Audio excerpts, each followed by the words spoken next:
going to keep on moving straight away, so I'd like to introduce our next speaker, Rich Harvey. Rich is a buyer's agent, economist, and CEO of Property Buyer, Sydney's leading buyer's agency. He's bought over 1,000 properties for investors and home buyers and has won more than 20 major awards, including the prestigious National Telstra Business Award in 2007. He also serves as chairman of the Buyers Agent Chapter of the Real Estate Institute of New South Wales and the Real Estate Buyers Agent Association of New South Wales. Please hand over to Rich.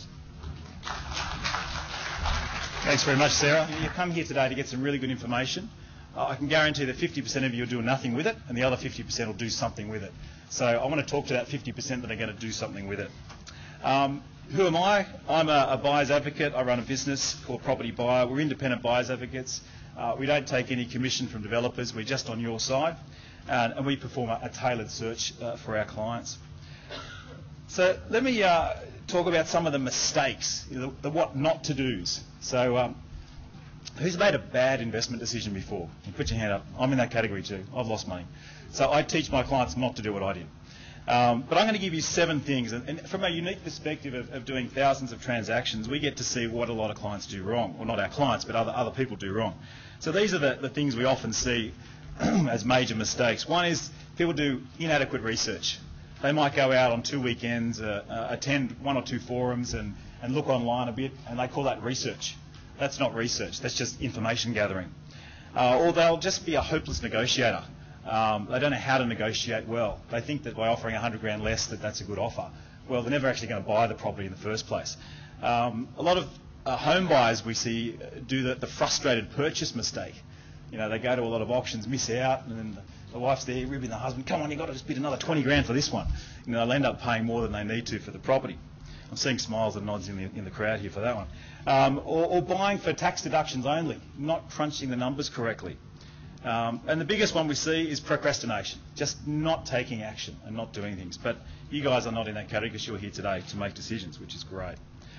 So let's have a quick look at where we're going in the market at the moment. All right, so over the last 10 years, you can see the colours okay on those graphs. A little bit hard to see. Hopefully they're in your notes. You've seen obviously Sydney's been the leader of the pack. Melbourne's been catching up quite rapidly to Sydney, and so is Perth. Perth obviously buoyed by the resources demand, and the resources sector has had a big catch up. Last year we just saw, I guess, a bit of an unstable market around Australia. But this year in 2013, we've seen consumer confidence rebound quite strongly. Share market is really kicking up. So that's filtering through into a lot of sectors. So we're still going to see this year higher auction clearance rates. We're going to see a lot more activity. Just in our own practice, some of my buyers agents attended auctions on Thursday night. For a simple 2-bedroom unit in Marrickville, there were like 300 people in the room for 3 properties. And it actually ended up going for a ridiculously high price, like 20 grand, 30 grand more than it really should have gone for. So there's a lot of demand out there for particular price points in the market. All right, what's happening in terms of supply and demand imbalance across Australia? This is a national chart, so it shows that basically in Australia we have an undersupply situation. Not in every city, but nationally we do. So this gives me the confidence to invest in the property market. A lot of people say, Rich, why would I invest in property? Isn't there just too many properties? Aren't we going to be heading like America and crash? Well, no, because we're not building enough. If you look at I don't have enough time to go into the detail, but typically New South Wales and Queensland have the shortest, the greatest amount of deficit. You can see the gap between what we're actually building, this line here, and what the demand is. You see that the charts there are accumulating over time. But at the moment, we're heading to a deficit of around 400,000 dwellings by 2014. So that's putting a floor, I believe, under pricing in the market.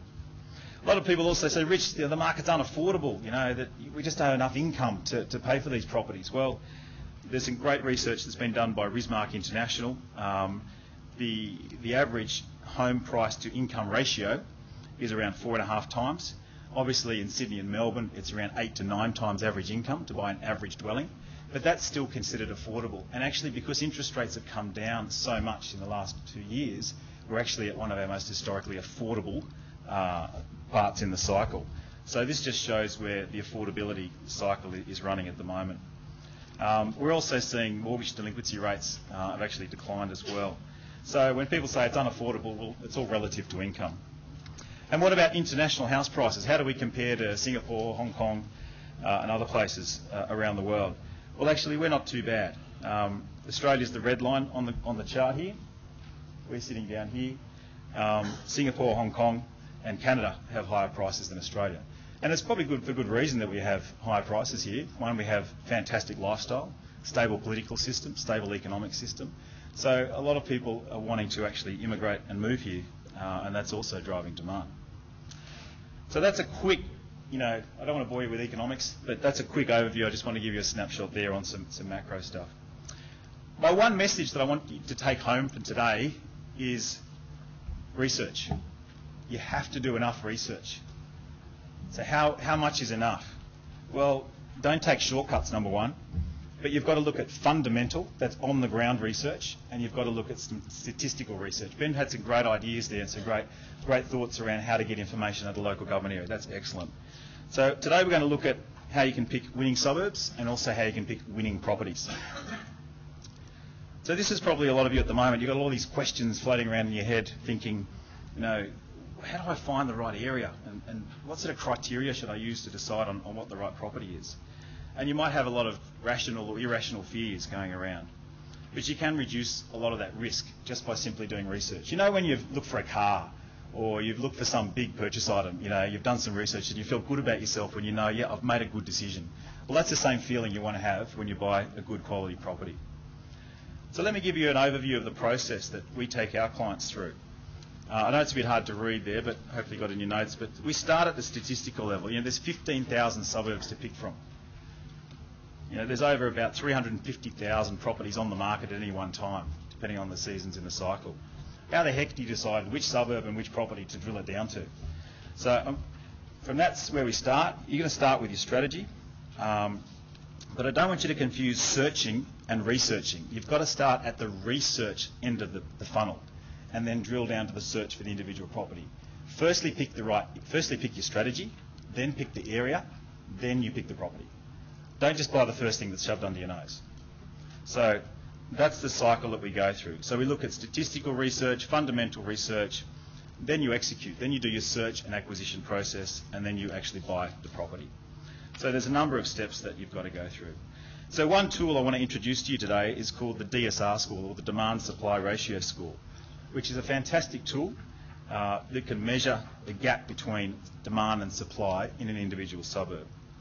It's an indicator of where prices are likely to go. It's a measure of imminent capital growth. And for those statisticians out there, or you tech heads, it's got a correlation coefficient of 96%. So what are we looking at here? So if we go back to Economics 101, we look at a balanced market between supply and demand. So if it has a low DSR score, then there's obviously too much supply in that market.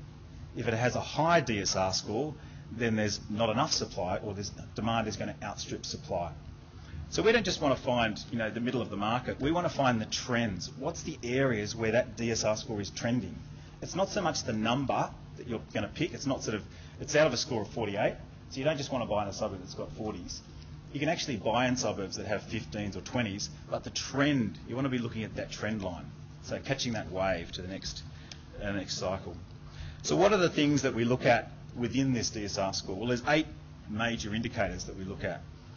It's days on market. How long are properties taking to sell in that current market? If you've got a market that's taking 250 days to sell, it's a pretty lackluster market.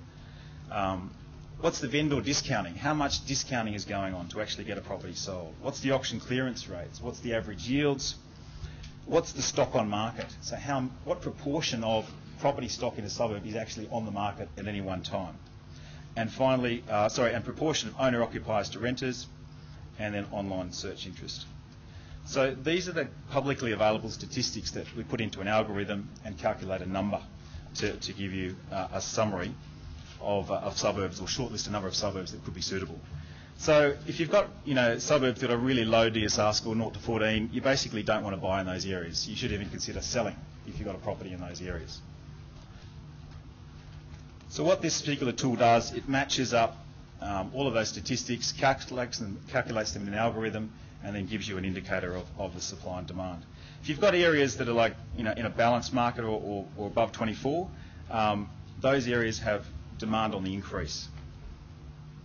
So the suburbs that are likely to be experiencing changes, this might be because there's a lower level of stock on the market, or it might be because there's new gentrification, a whole new demographic of people coming into that suburb. So what this particular product does was just discern those suburbs that have the trend moving upwards. So that's what you want to try and do. So next step, so let's say we used our tool, we've identified a short list of suitable suburbs. What's the next step? Well, first step we've got to do, as I said, is set our strategy. What's our search criteria? What are you actually looking to achieve? There's no point on, like a pilot, when he's setting out to go from one point to another, what's he do? He has a flight plan. So that's what you guys have got to do. You've got to do your flight, you've got to do your checklists and look, okay, I want to get from this point where I am today with either 0 properties or 1 property, I want to get to a point of 3, 4, 5, however many properties, and what sort of passive income I want to earn in 10, 15 years' time.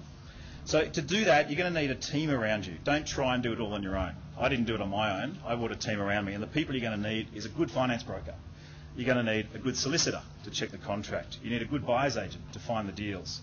You need a pest and building inspector to make sure the building's structurally sound. You need a tax accountant, you need a QS specialist to do the appreciation, and lastly a property manager that collects the rent and keeps the tenants honest. So that's the team you're going to need around you. Don't try and do everything yourself. I made a mistake trying to manage my first property. It's all good for the first 6 months until the tenant didn't pay the rent. Nasty, and I just went, manager, you take over. So don't try and cut corners for 6 or 7% on a management fee. So first step, set your compass. What does this mean? It means matching your search criteria to your strategy. What kind of property are you after? Are you after a high growth property, or are you after a high cash flow property? Now you can get both in some suburbs, in some areas, they're harder to find, but identify what it is that you're going for. If you're not sure what criteria to use, then I'm going to be talking about my top 20 criteria that you can use to assess properties. But have a plan, guys. You've got to have a plan in mind. Don't just blindly go and buy one property after another. Have a plan that's going to help you to go forward. And you're going to use a number of research sources to identify what type of criteria. So let's have a look at the top 20 criteria. Firstly, buy close to median price. Ideally, you want to buy within 20% of the median. Why is that? Well, think about your exit strategy. My goal is to buy 10 properties in a short period of time, sell 5 down, pay out the debt, and I'm left with 5 unencumbered properties. Now, what if the properties I've picked don't perform? Well, I'm going to be lumbered with some dog properties. But I also want to be able to sell my property. If I go and buy $1 million property in an area where the median price is $500,000, how many people can I sell to? 5% of the market. If I buy a median price property, I can sell to 80% of the market. So consider your exit strategy. Because the selling agent says it looks a really funky deal and it's got 3 bedrooms and 15 bathrooms, well, who's going to buy this property after you? Buy a property that's the right quality. Look for something that's unique. I'm not a big fan of Meriton apartments because they've got the specs are really low, or and they just don't stack up correctly. But look for something that's unique. How well does your property stand out? Because that's going to be in higher demand. What else are we looking for? Undervalued areas. Look for areas where there's gentrification taking place or there's some new impetus for growth. And I'll talk about how to pick the hotspots in a minute. Obviously, shops, schools, transport, access to those key amenities is crucial. Residential zoning. I like to buy in areas where there's a high percentage of owner-occupied stock. Why is that? Well, owner-occupiers look after their properties better and there's less competition from other investors, so the rents are typically higher. My next 10 are all more about the property itself, about its street appeal, construction type, but it's all about picking an appropriate property for an area. I don't like to buy units in outer areas where there's not as much density. You've got to pick an appropriate property for the area. Talk to the agents and find out, do you need to buy a property with stone bench tops or will laminate suffice? Are 2-bedders in higher demand than 3-bedders in that area? Find out, and the only way to do that is by asking some questions I'll give you in a minute. Second thing you've got to do is confirm the growth and yield drivers. So this means wearing out a bit of shoe leather. It means getting in your car or travelling to an area you're thinking about buying and identifying your desktop or verifying your desktop research. It's about talking to the locals, talking to the local butcher, talking to the post office, talking to shopkeepers. Find out what makes the place tick. Why do people want to come and live there? A little tip is to follow water and coffee, areas that have high lifestyle appeal. And if a local property manager says, oh yeah, it only takes 10 minutes to walk to the water, just walk it, see if it does. They say there's genuinely views. Check if there's views, not standing on your tippy toes looking through a little crack in the bathroom window. Verify those details. Another good tip is talk to the local council, particularly a person called the Economic Development Officer. If you're going to buy in regional areas, that Economic Development Officer there is charged with encouraging new investment. So they're going to know what's coming up, what types of investments are coming into the region, and be able to talk about the number of workers that are likely to come into town. A lot of people already know about Gladstone. It's a known hotspot. I still think it's got a lot of legs to stand on. There's $80 billion worth of infrastructure happening there in the next 10 years. So in an area where there's a huge number of workers coming into town. It might be another driver like a roadway or an expressway. Melbourne, you guys have got fantastic expressways here to get around. If you do a hedonic pricing models, you look at how property prices should actually improve once the access goes in. You find with particularly transport infrastructure projects, there's two price increases. One when it's announced, and the second one happens just after it's completed. So look for areas where a new train line's going in, or a hospital, or some massive type of public infrastructure. That really helps. In Sydney, when they built the M2, Orkham Hills just shot up 30% in median price immediately after that access was done. So now you don't have to write all these questions I'm going to give you down, because you can just leave your email address and I can email these checklists for you. But these are the questions you've got to ask the local agents to really identify what's happening in an area, what drives an area. Some of the questions I'll be asking the agents is, what does drive the area? What types of properties are in highest demand? What price points are optimal? That's a key one. What price points are optimal are in highest demand? What areas should I avoid? There's often, we all have local knowledge about, oh yeah, the housing commission's down that end of the street, stay away from that. That's what you've got to find out about. Find out what areas you want to keep away from that has a negative stigma. And what are the main attractions for buying there? All right, what are some other ways we can find hotspots or urban renewal areas? I love to find areas that are going through urban renewal. I think Ben mentioned in Sydney, obviously Redfern, Alexandria. They are typically industrial areas. They're being rapidly gentrified by medium and high density residential development. The factories are moving out west where there's cheaper labour force and cheaper land, and those areas are now improving in value. Another key thing or another tip is a thing like the Northwest Rail Link. That's going to bring a lot of better access for commuters to get into the city, and that's going to bring prices along those major train line areas, a bump in property prices.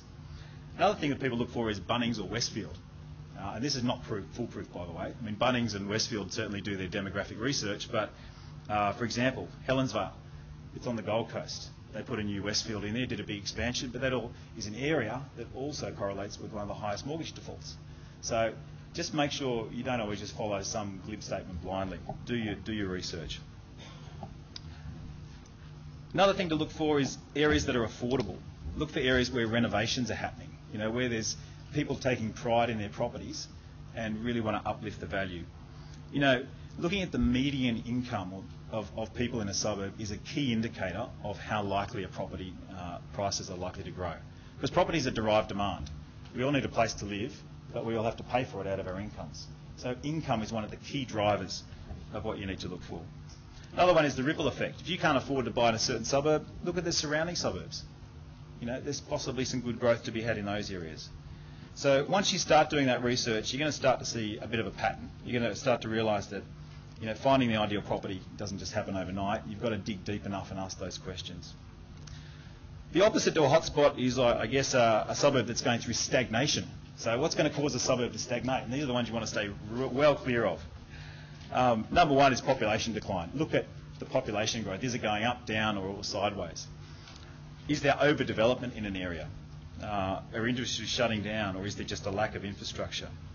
Another one I haven't put on there, but obviously, is natural disasters and floods.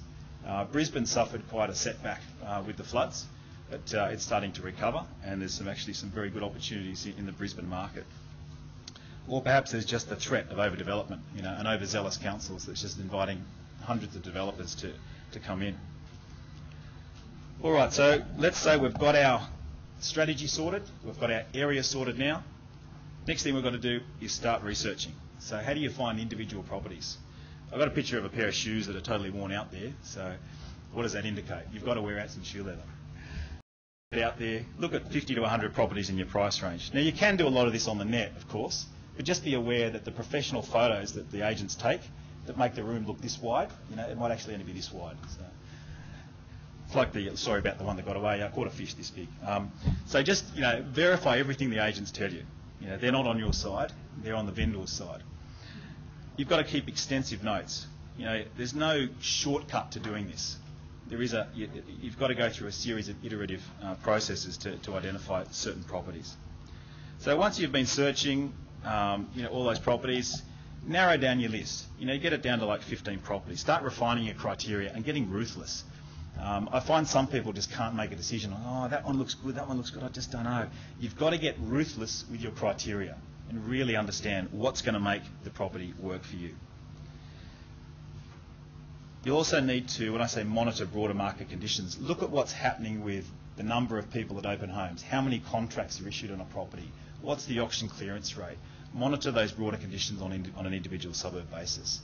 You'll find some suburbs are seasonal, where there's higher demand in summer and lower demand in winter. So you need to understand what drives that particular suburb.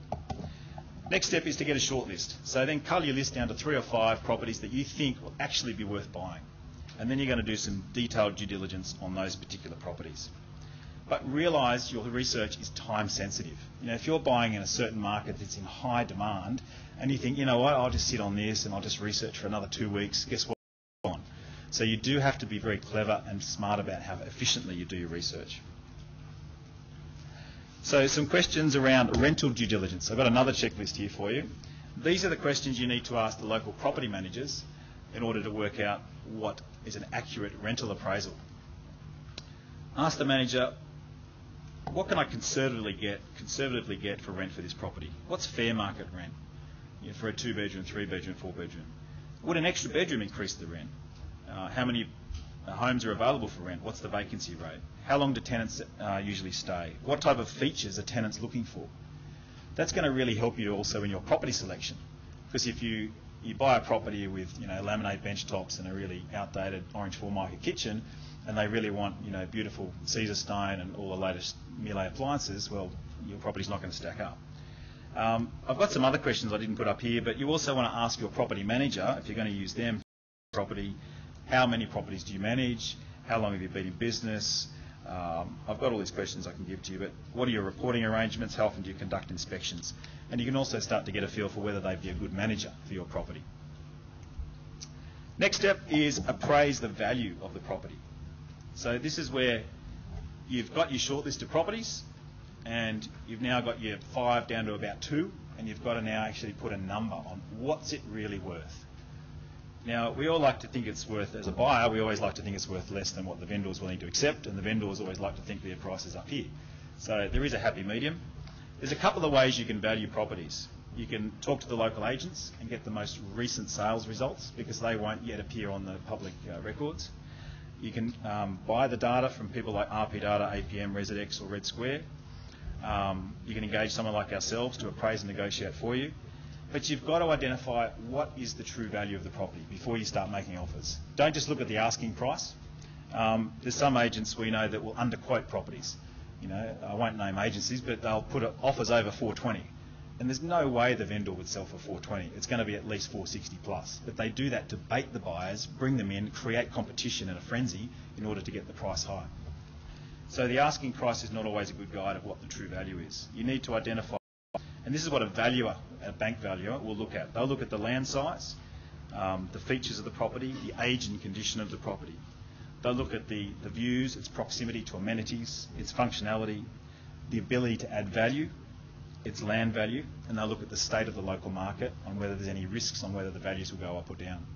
So a valuer will look at it completely independently.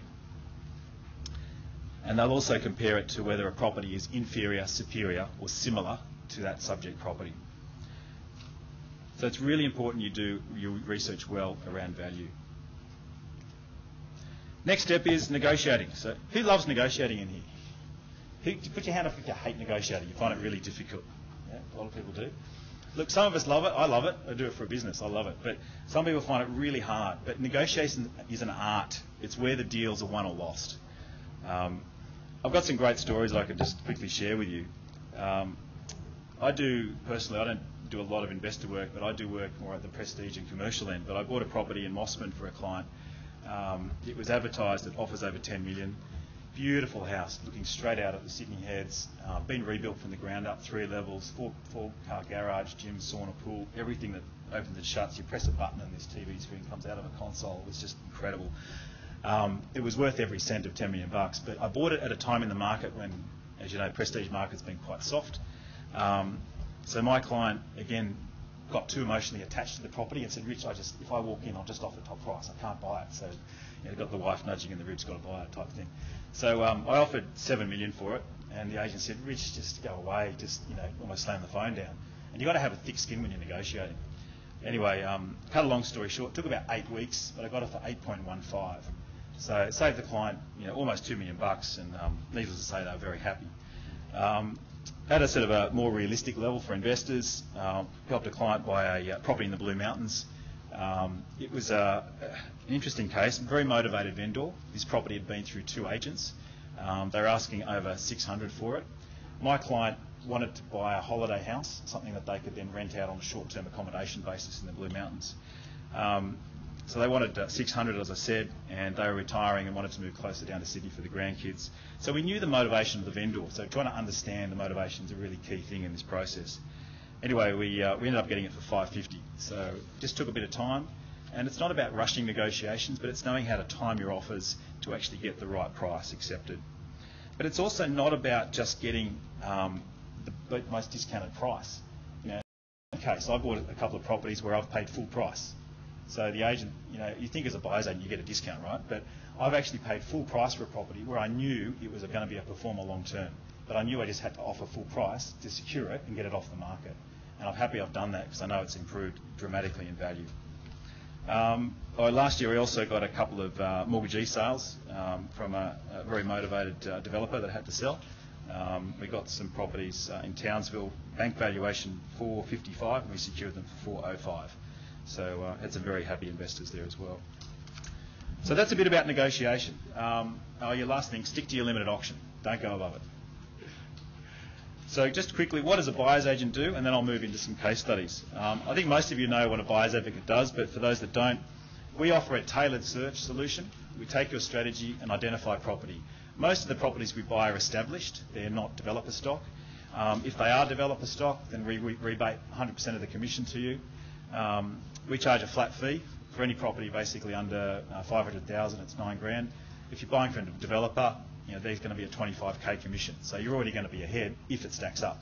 But you've got to buy a property that fits the right criteria. We give the right advice. The most important thing is we're giving you impartial advice and doing all the research for you. So whereas you do your own research, it can take people 12 to 24 months to actually do their research. We can compress that process into 1 to 2 months or even less to identify the right properties because we're in the market all the time searching for that right property. So let's have a look at some case studies and some hotspots. I'll see everyone starting to write frantically. Now, these aren't the hottest hotspots, by the way.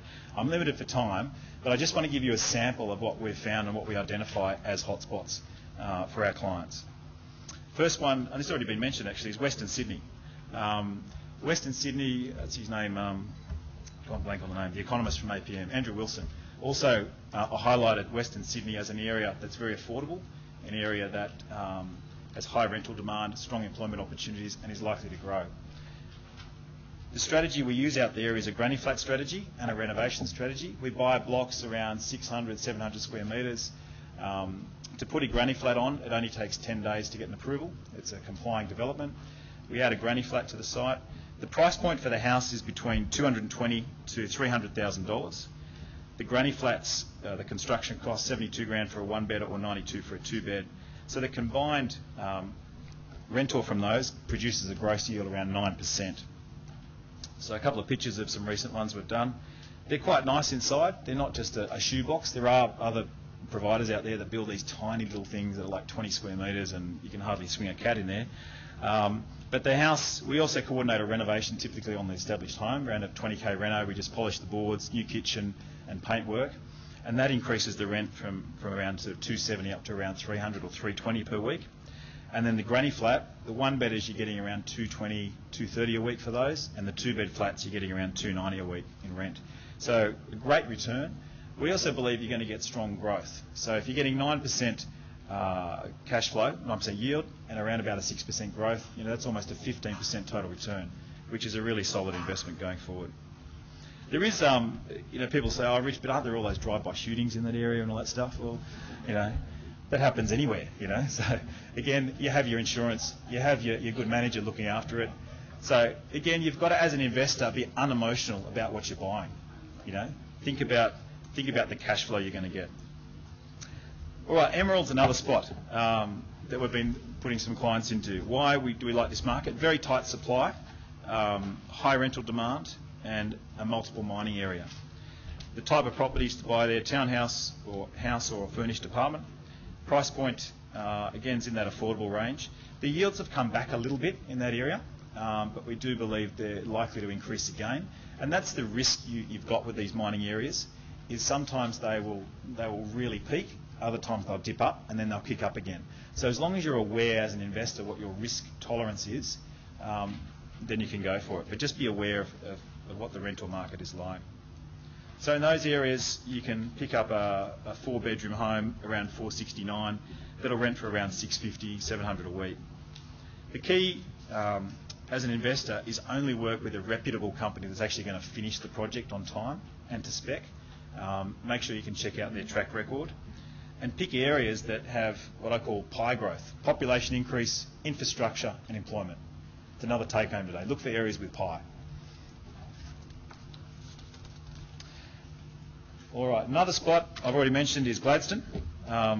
I love this market because I just think it's got a lot of legs. There was a research report done by the University of Queensland modelling where they think median prices are going to go for Gladstone. They reckon in the next 10 years, the median price will end up somewhere between $600,000 to $950,000. So current median's around that $450 mark, so there's quite a dramatic uplift. The peak demand for workers is likely to be around 2014. There's 3 LNG gas plants being constructed.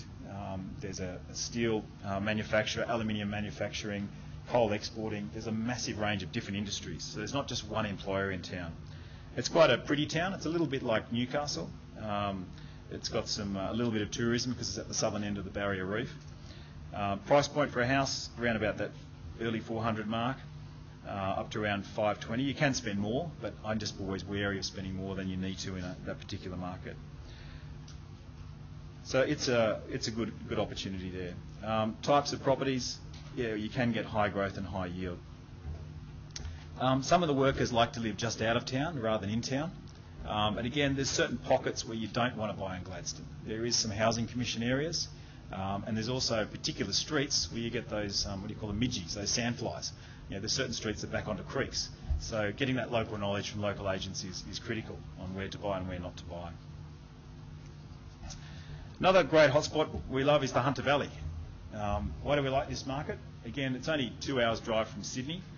The Hunter Expressway is almost complete, and that's going to knock around 15 minutes off the journey. The F3 will continue on right through to Branxton. But suburbs like Cessnock, Singleton, Maitland, and the western parts of Newcastle are really showing some good signs of potential growth. Again, the types of properties you buy: a reno property, granny flat, or a subdivision. Price point's really affordable, and that's why it's really attractive. 210 to 400k for a house, and again, strong yields, 6% up to 8%. We just helped a client recently buy this particular property. We've got the classic before and after shots. This property only cost 180 grand, so really good price point. Kevin, who's my specialist for that area, he's actually up there today, searching every week. Found a great deal. This particular investor wanted to do the granny flat and the reno strategy. Reno cost him 40 grand. Your granny flat, a 2-bedroom, will cost 100k. So all up, total project cost 320. Now the rent for the house, he'll get 280 on the house, and for the flat, he'll get 250 a week. So that's going to generate for him an 8% return. And that's in a period of about, I think the renovation works have taken around 8-10 weeks or so, or thereabouts. So a couple of before and after. Actually love the yellow bath, and the beautiful brown tiles. And just obviously just modernising the kitchen. So it doesn't have to cost the earth to get a good reno done, but you get a good builder, a good quality reno, and you'll definitely increase the rent.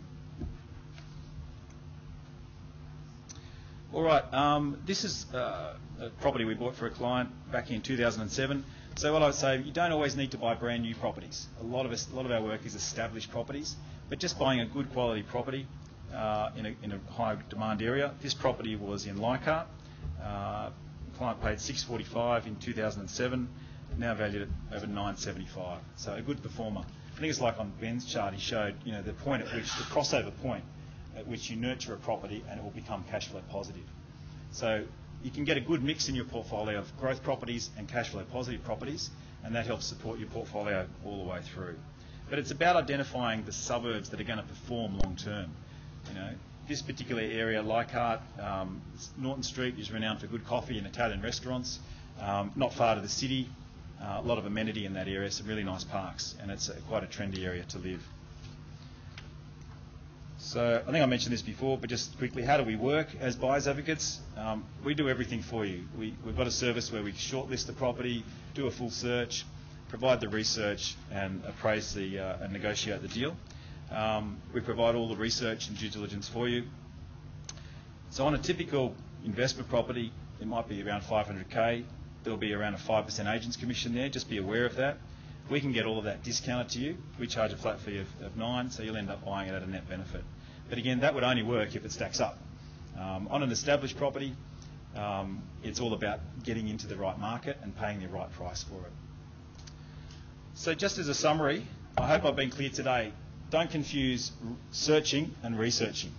So what's the first thing you've got to do? Find the right area. Then drill down to the property. I see far too many newbie investors just go, let's just go out and search in our local neighbourhood for a property. Wrong thing to do. Look at your strategy. How many properties do you need to acquire? What areas are going to perform for you? And then drill down at the property level to what are the most appropriate properties. I've left a fair bit of time for questions, so I might wrap up there and see if we can go for some questions. Great. Has anybody got a question to start with? Got a couple over here.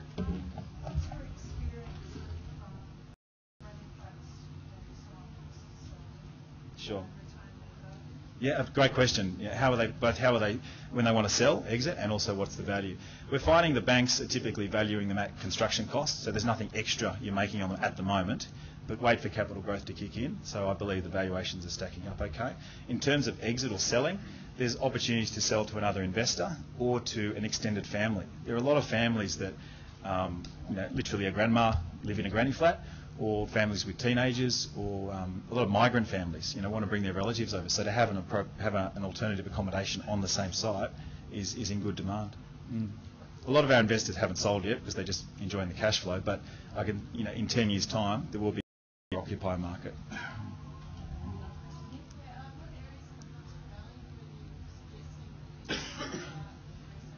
A couple of areas. So Cessnock, Maitland, Singleton, Branxton. So where the freeway is going to go through to Branxton, so I believe that market will kick along okay. And there's a lot of pockets. There's a lot of pockets in between there and Newcastle. So anything that reduces travel time, we're going to see some growth in those markets.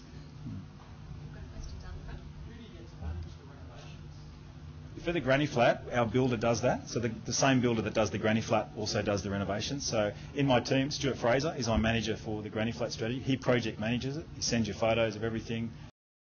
In those markets, we're just finding actually the price has started to move.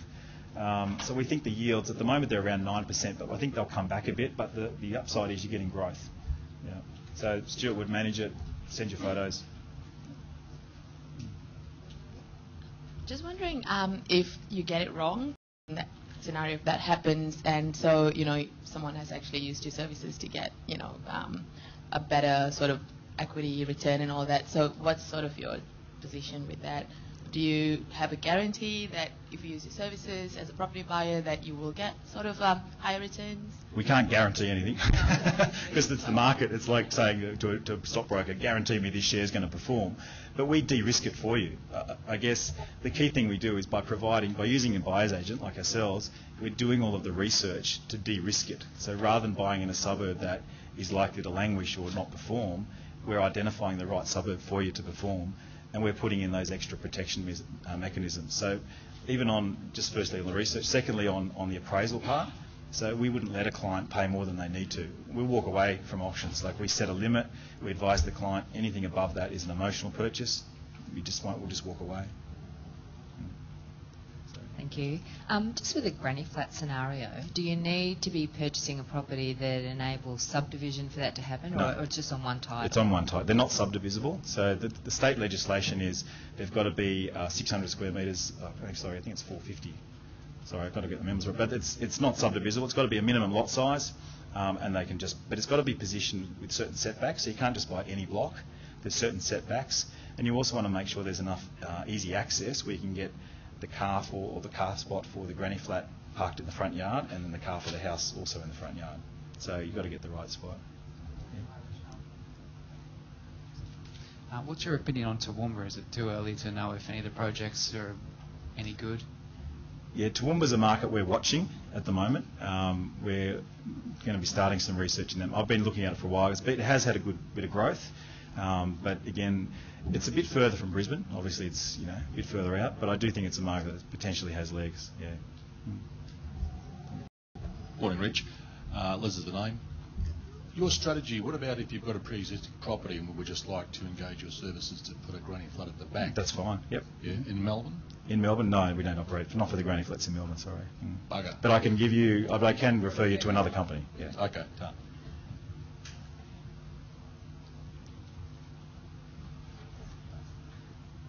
Just not come back to you. If you've got a property stagnating or in a stagnating market, with the promise of infrastructure coming in a couple of years, would you hang on? Depends how certain the infrastructure coming in is going to be. I would say do your research. If it's like 15 years away, I'd go the opportunity cost of waiting for that growth could be too high. If it's sort of 2 to 5 years away, I'd just make a judgment call on it. Geraldton's one property with a rail line that's supposed to be built over there. I don't know if you know much about that, but not a lot. No. Look, I mean, railway lines often get blown out. State government budgets often get blown out. The government says, sorry, we promised it in 2013 and it's now another 5 years down the track. So look at the state government finances in the local area to see whether you think it's going to get built. Because you don't want to hang on to it and it just never comes, and then you realise I could have got the equity out of that into something else. So, yeah. This is going to be the first time for me, so I've got a question as in like your fees and like the support that you're offering. If the deal doesn't come through, you keep working with us? Or? Absolutely, yeah. So we charge a retainer up front, and then the balance of the fees payable once you purchase the property. Are there any other questions?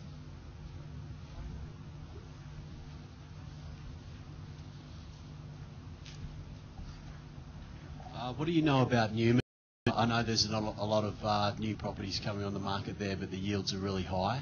Do you think that's going to impact, I guess, the yields moving forward, or is there enough demand to sort of absorb that? I'll refer you to our other expert, Paul, who's, I believe, speaking later on today. He's an expert in that area. So. Excellent. A round of applause for Rich, please.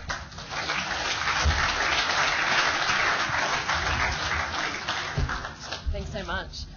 Now, as I promised, you're going to get a lot out of today, and so I always like to look for some takeaways with these sorts of things. Or said another way, I went to a presentation last week, and the person likened it to throwing a whole heap of spaghetti at a wall, and you want to see what sticks. That's what you want to remember. And so for me, in terms of some of the sticky spaghetti that I've taken out of the two presentations this morning, number one, you need to have a plan. You know, as Ben said, start with the end game in mind and work your way backwards. Research is key. We've heard that from both presenters. There is a difference between information gathering and researching. As Ben highlighted, it's not just about economics and statistics, it's actually about human behaviour and demographics, so you actually need to look at both. Analyse your findings, but don't procrastinate. Don't get to the phase where you've got analysis paralysis. You need to take that next step forward. And I think a really key thing, especially for those that haven't bought a property before, is that you don't need to do it on your own. There's lots of good people here today. There's lots of great people out in the industry that can help you take that next step.